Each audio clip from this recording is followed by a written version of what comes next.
Welcome to Entre News, a production of the Network for Teaching Entrepreneurship.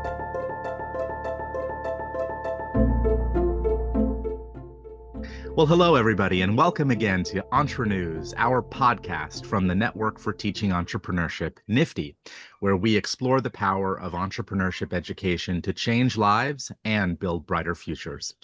I'm your host, Dr. J.D. LaRock, President and CEO of NFTE, and today I am very honored to welcome a true champion of mentorship and one of NFTE's most impactful leaders, Patty Alper.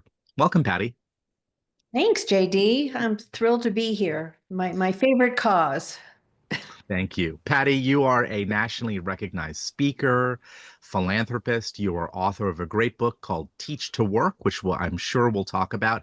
And you are a longstanding member of the NFTE community, not only as a board member, but now as our incoming board co-chairs. For more than 2 decades, Patty has helped shape NFTE's volunteer and mentoring strategies, including founding the Adopt a Class program and now co-creating NFTE's new Teach to Work mentor program based on her acclaimed book and her mentorship model. So in today's episode, we're going to talk about how mentorship accelerates leadership development, why it's essential for preparing young people for the workforce, and what it takes to be a truly great mentor from one who knows about these topics. So Patty, let's get started with you. You've had a dynamic and multifaceted career, from construction and consulting to being an author and youth mentorship. What first sparked your passion for mentorship, especially with young people? Before any business background, I thought I wanted to go into psychology. And for a period of time, I worked with adolescents. First, I don't even know if you know this, JD, but I worked in an incarcerated setting with maybe 15 youth who were locked up before they went to court. And then I moved back to DC and I worked in a psychiatric setting with, again, about 12 youth who were, all ranges of psychological impairment, I would say, from psychotic. And it was fascinating. I had to write about patients' behavior every 3 hours. I had to stop what I was doing, leave the floor, and go write about behavior. So it taught me to be observant and to be very aware of interactions and how kids respond. Ultimately, I decided that I did not want to go into psychology. I didn't want to be on the sort of painful side of youth's growth. And when I found NFTE many years later, after I had been in business, I loved how productive it was. I loved being on the side of sort of educating and giving students skills and hope based on their own creativity and based on their ideas. So I got to marry my very long past of thinking I wanted to be in psychology with my business background. And that was sort of my first entree into being at NFTE and working with youth. It was like a perfect marriage for me. You have mentored, certainly dozens, maybe hundreds of students over the years. What is a story that you can share with us that really illustrates the impact that mentorship can have on a young person's trajectory? I'll tell you the story that got me realizing that we could make such a difference as mentors. And this story was not, I would go in and work with youth for a year. I'd come back every 2 to 3 weeks for an entire year. But this was a 20 to 30 minute conversation. And I received a letter back from this student, but this is the story. There was a young man who I'll call George. The teacher asked me to meet with him, and we always left the classroom and went to a cafeteria or a library. And George was so shy, he could not look me in the eye. So he was looking down at the carvings in the table on the library. And remarkably, he had already completed his entire business plan. Like most kids dawdle and postpone and hedge doing their plan. He was ahead of the mark. He knew what he wanted to do, and he'd already written it all out, but he did not know how to get started. So what he said to me, his business was he wanted to mow a lawn. He wanted to mow lawns. So I asked him, why do you want to do that? Are you good at it? Are you good at mowing lawns? And all of a sudden he perked up and he sat up straight and he looked me in the eye and he said, I am great at mowing lawns. I mow my parents' lawn every week and they love it. So my next question to him was, well, are there lawns on your block that you think could use your help? Is there an audience for your skill? And he said, absolutely. I walk by these neighbors' lawns and I think, wow, I could really help them. So we talked about the idea of building a contract, like to work, how do you introduce yourself? And then how do you build a contract so that you can come back? And how do you prove yourself so you can do that? But first, his other problem was he worked at McDonald's. So he was an employee and he had a steady little income from there. He worked part-time after school. He was 14. And all of a sudden he said, he said to me, I'm very worried about, leaving McDonald's for this risk. So what happened was we did a role play and I said, I'm going to be you, George, and you be me. And I'm going to knock on your door. And here's what I'm going to say. I am taking a class with the Network for Teaching Entrepreneurship, and I'm starting a lawn mowing business. And I would like the opportunity to prove myself to you.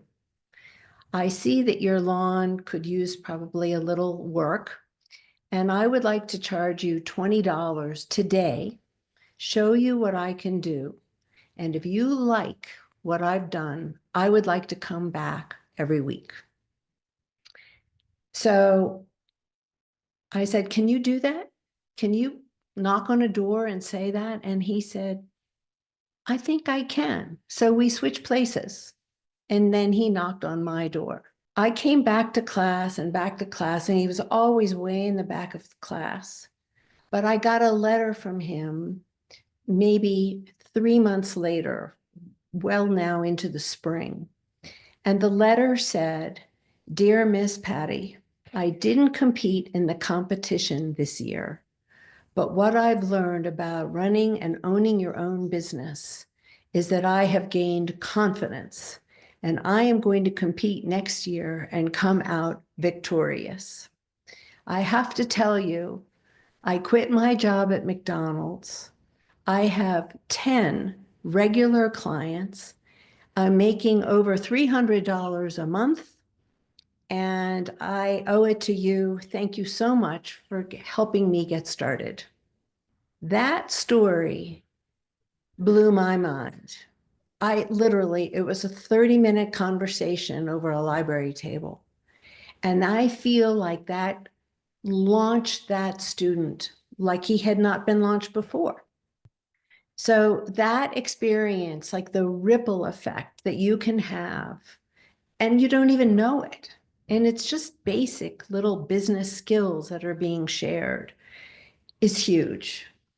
Nothing felt better than doing that for me. It's such a great story, and it speaks to the power of how well-placed mentorship can make a huge impact, and it doesn't even have to be that intensive. What I was thinking about when you were telling that story is all the nifty students that I've interacted with over the years who really didn't need much more than a knowledgeable adult to tell them that they had the skills inside them, to hear it, to move beyond uh, maybe some sense of self-doubt or uncertainty. And all it took was just one person saying one time in a focused way, no, you can actually do this, and here are some simple steps to do it. Yeah. Broaden this out for us. Tell us about your book, Teach to Work, and the underlying philosophy. What more have you learned that comprises the core ideas in the book? Our viewers and listeners would love to know. The core idea of the book is all based on NFTE. So I have to say, I expanded upon that NFTE's ideas, putting that business plan at the center of a mentoring relationship. So I've trademarked this term based on NFTE called project-based mentoring, where there is a project at the center of the relationship. I mean, this is crazy. I don't know if you know this, JD, but in my world, I'm sort of quasi-retired. I see so many people with such huge backgrounds, with knowledge and expertise. And long time ago, I invested in a geriatric psychiatrist, Dr. Jean Cohen, who'd written many books on aging and how having some value, bringing some knowledge to a new connection is valuable for both parties.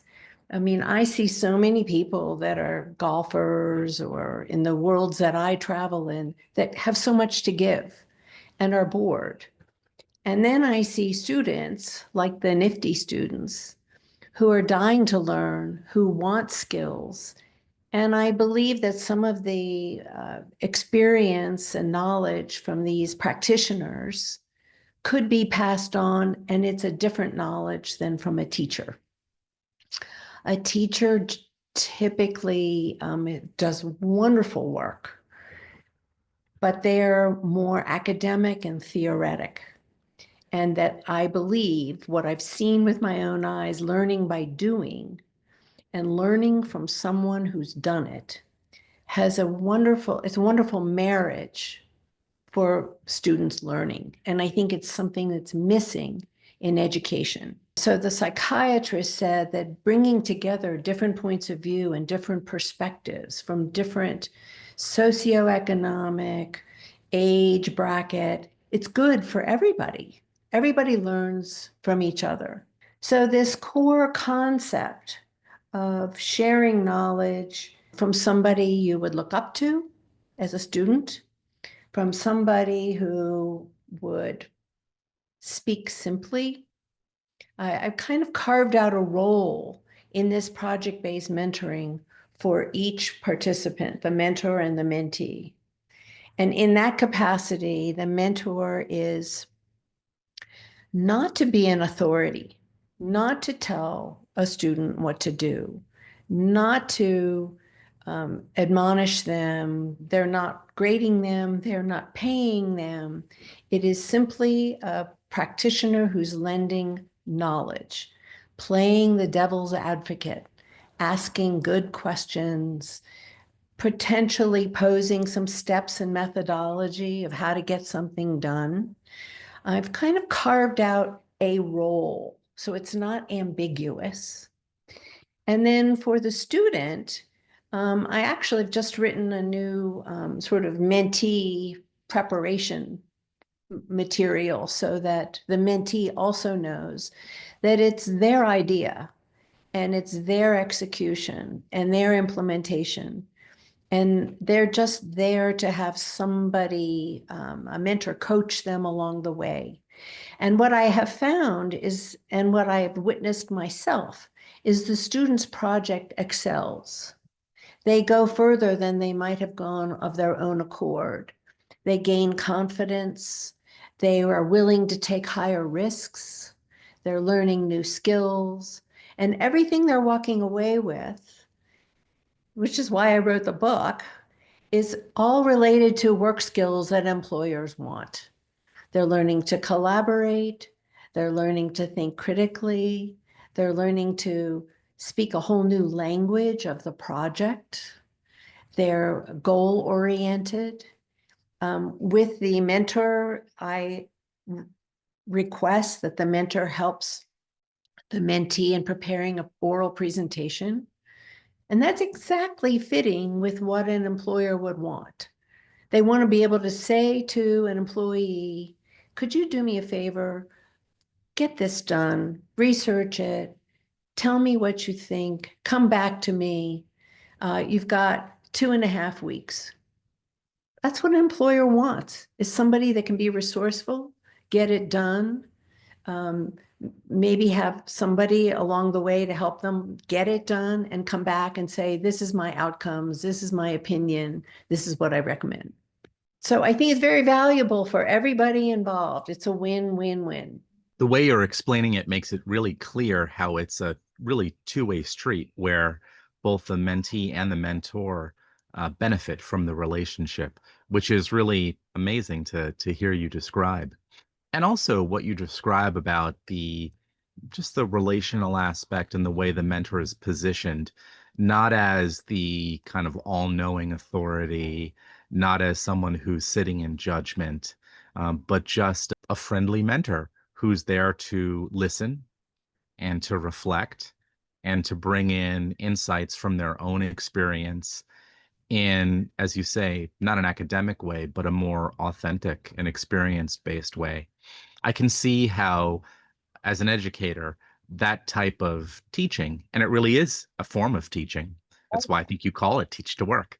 How that form of teaching could really, really resonate, particularly with young people who maybe only get primarily a directive form of education or who don't have a wide network of such relationships as these in their lives. You have played a huge role in shaping NFTE's overall volunteer strategy, and what you've said so far really explains some of the reasons why. Talk to us more about why, in general, a strong volunteer culture has been essential to the NFTE model as you know it, and why being a committed volunteer and mentor, is something that more people should take an interest in. I've brought in my own little world, in my own class in Washington, D.C., I would bring mentors with me to class. And the first thing I would say is they do need to be trained. People do need to, they forget, especially if they don't have kids. But even if they do have kids, this is not their kids. This is a classroom. So I do feel that there's some element, I had to do this with everyone I brought to class, is to sort of get off your high horse, come in and be humble.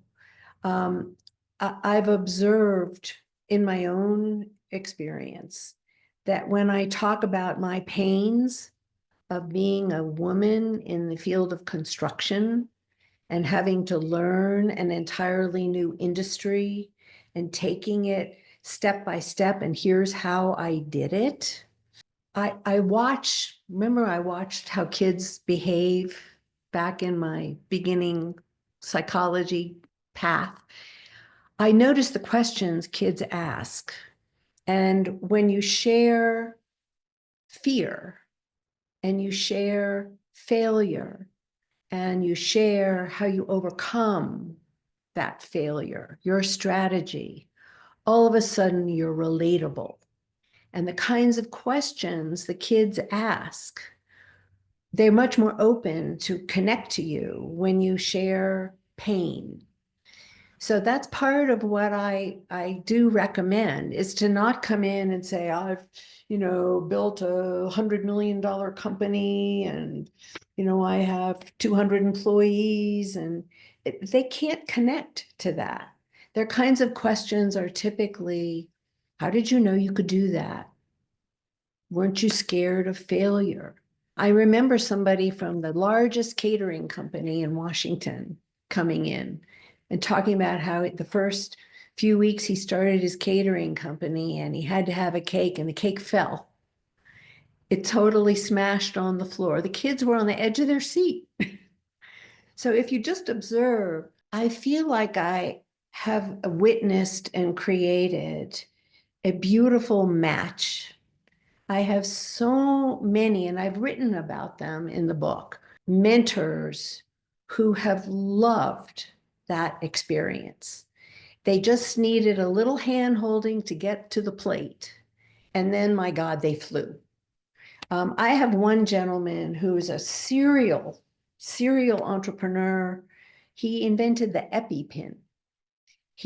Oh my God, he's done so many businesses. He loved this so much. When I would interview him about his experience, he would start to cry. He would well up with his feelings about the kids that he'd worked with. He started doing teaching. I mean, he became an adjunct professor at Georgetown University. He was with NFTE for about 8 years. So I feel like it's turning on mentors also to a whole new side of themselves that's valued, just like my kid, George. I mean, I didn't realize I could make such an impact with so little effort, just sharing knowledge. And I feel like it's a wonderful way to pay it forward. And NFTE has, I think, the perfect combustion for bringing the two parties together because everybody understands business. And the idea of a business plan can work in any field. Every field has a business plan. So there's nobody that couldn't be a mentor. So the world is NFTE's oyster, really. I often say that one of the most interesting things to me about entrepreneurship is how it's all around us every day, all the time, that you really can't go anywhere except if you're maybe in the middle of the woods and not be around businesses and commerce and entrepreneurship, but also the very human desire to use those things to make something of yourself in the world, to live out a passion, to provide something to society, and to, become a fuller version of yourself. I'm sure that on the basis of this podcast, you're going to have lots of people who want to buy your book. And of course, you can go to all the major outlets and find it very easily. You can also go to the NFTE website and purchase Teach to Work. We're very pleased, by the way, to be able to feature your book in NFTE's brand new exhibit at the Milken Center for Advancing the American Dream. And it's not just a nice thing to do, but a real way to honor your contribution to the organization over the years and the connectivity between your philosophy, your ideas, and the work that we do, as you've so elegantly described. I'm also sure that you're going to have many people wanting to be mentors after hearing you talk about these powerful stories. So, as we wrap up here, what is one piece of advice that you would give a first-time mentor who has been inspired by your words, wants to get involved, but maybe is still a little bit unsure about how to get started? What's one piece of advice? I would say check your ego at the door. Come in and actually, I was telling you about David Brooks. He said this. I would share a highlight, a low light, and a turnaround story, something that happened to you in business that changed you. Like, be human, connect to how you got to where you are. I gave a talk the other day on fear. Like, nobody comes into this world of employment or entrepreneurship without fear. Nobody knows how to do everything. And it is okay to create a safe space with your mentee and acknowledge that you didn't know how to do it either at the start. Everybody needs a mentor. That's what I would say. So acknowledge the fear and acknowledge your own from when you started. And that's how you'll open a student up. If there's any one takeaway that I have from our conversation here, it's about the power of vulnerability and openness and the human element of teaching that can be so essential to opening the mind to receive the lessons that someone has to offer. Is there anything else that you'd like to add before we wrap up? I believe NFTE is changing the shape of the world, and I have seen it firsthand. I am a up close and personal witness to students who come in September and their heads down on the desk. And by June, they are standing up with their shoulders back and they're shocking themselves with how much they've learned, how much they've gained, and how much confidence they have at the end of a year of NFTE. Like, I can never get over what I have witnessed. So I applaud this work and all that the whole NFTE team is doing. It should be everywhere. We definitely agree, and we're very grateful to you for your longstanding commitment, not just to our organization, but to our students and all that you've done over the years. It's truly not possible to quantify all that you've contributed to the lives of young people. So thank you for sharing your wisdom and your stories with us today, and for everything that you've done to elevate the role of mentorship. For our listeners, once again, if you're interested in the NFTE Teach to Work Mentor program and Patty's book, you can learn more about it at nifty.com. That's NFTE.com. And don't forget to subscribe to Entre News wherever you get your podcasts. Entre News is a production of the Network for Teaching Entrepreneurship. For more information, visit NFTE.com. Our theme song was produced by Sounds Like an Earful. To learn more, visit soundslikeanearful.com.